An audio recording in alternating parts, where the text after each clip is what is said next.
KTN 오늘의 주인뉴스입니다. 연방 상원이 동성 결혼과 인종 간 결혼의 권리를 보장하는 결혼 존중 법안을 찬성 61표, 반대 36표로 가결했습니다. 조지아 연방 상원의원 결선을 위한 사전 투표자 수가 종전 기록을 갱신하며 이번 선거에 뜨거운 관심을 보여주고 있습니다. 미국의 11월 민간 일자리 증가폭이 전달 대비 거의 절반 수준으로 떨어지면서 급격한 성장세 둔화세를 보이고 있습니다. 2023년도 애틀랜타 한인교회협의회 신임 회장으로 한빛 장로교회 이문규 담임 목사가 선임됐습니다. 이상 오늘의 주요 소식 잠시 후 전해드립니다. 연방 상원이 동성 결혼과 인종 간 결혼 권리를 보장하는 결혼 존중 법안을 찬성 61표, 반대 36표로 가결했습니다. 찬성 61표 가운데 민주당 의원은 49명, 공화당 의원은 12명이 함께한 것으로 알려졌습니다. 동성 결혼 문제에 대해 보수적인 시각을 보여온 공화당 의원 12명이 법안을 지지한 것은 동성 결혼에 대한 여론이 바뀌고 있음을 보여주는 결과라는 평가입니다. 이번 상원을 통과한 결혼 존중 법안의 주요 골자는 결혼을 여성 1명과 남성 1명의 결합으로 제한한 지난 1996년에 제정된 결혼보호법을 폐지하고 동성 커플의 결혼도 합법적인 결혼으로 인정한다는 내용입니다. 해당 법안은 이제 하원으로 넘겨졌고 만약 하원에서도 통과된다면 바이든 대통령의 서명만 남겨놓게 됩니다. 따라서 이번 결혼 존중 법안의 결과에 대해 초미의 관심이 모아지고 있습니다. 조지아 연방 상원의원 결선을 위한 사전 투표자 수가 종전 기록을 갱신하며 이번 선거에 대한 뜨거운 관심을 보여주고 있습니다. 선관위 발표에 따르면 사전 투표가 시작된 지난 26일 하루에만 7만 9천 명, 27일에는 8만 7천 명이 투표소를 찾아 단 이틀 만에 16만 6천 명의 유권자가 투표를 마쳤습니다.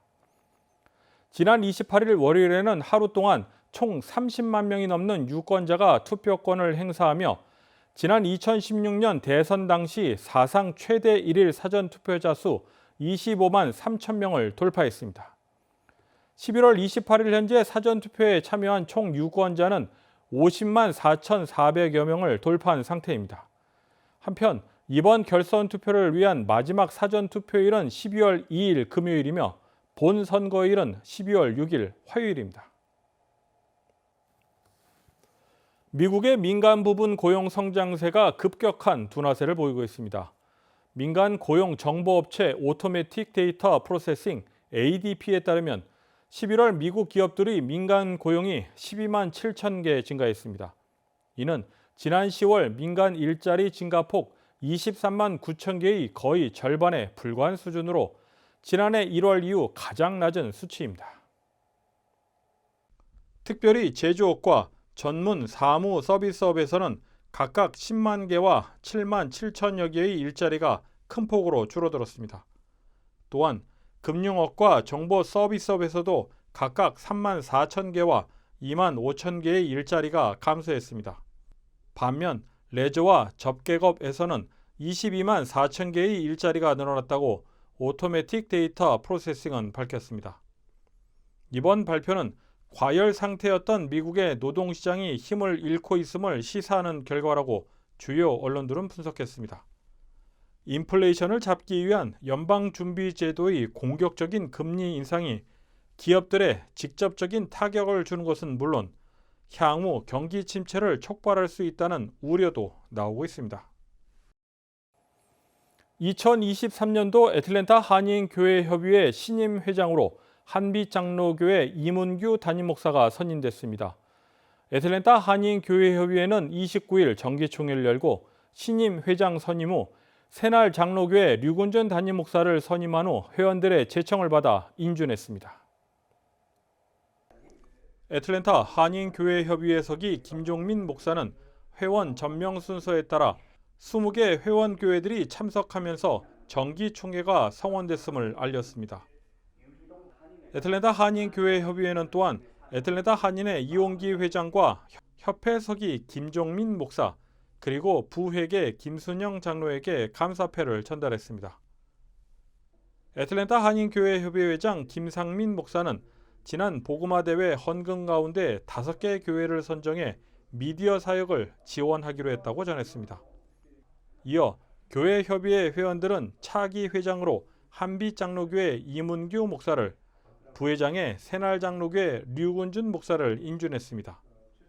신임 회장 이문규 목사는 향후 임기 동안 중점 사항으로 교회 간의 협력을 꼽았습니다.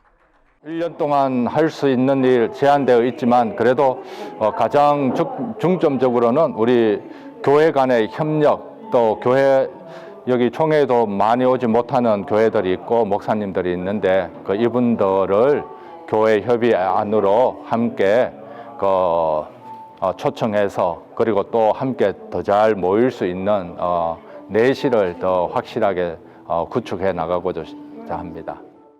한편 애틀랜타 한인교회협의회는 독립교단을 포함해 5개 교단이 돌아가며 각각 회장과 부회장을 맡아오고 있습니다.